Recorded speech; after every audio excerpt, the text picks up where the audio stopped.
Dito sa viral latest trending, alamin ang nangyaring trahedya sa Switzerland na nag-iwan ng isang bayan na halos wala ng bakas.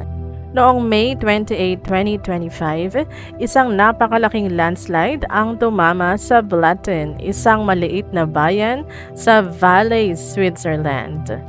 Gumuho ang Birch Glacier na nagdala ng tinatayang 9 hanggang 10 milyong cubic meter ng yelo, putik at bato.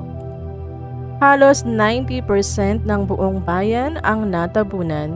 Agad na inilikas ang halos 300 residente bago pa man ang naturang pangyayari.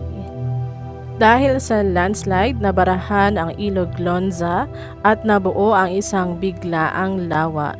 Nagdulot ito ng panganib ng pagbaha sa paligid. Agad namang rumesponde ang gobyerno ng Switzerland. Mismong si Pangulong Karin Keller-Sutter ay bumisita at nangakong tutulong.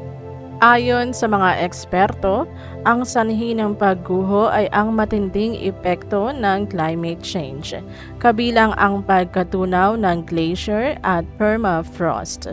Isang paalala ito kung gaano kaseryoso ang epekto ng nagbabagong klima sa mundo natin.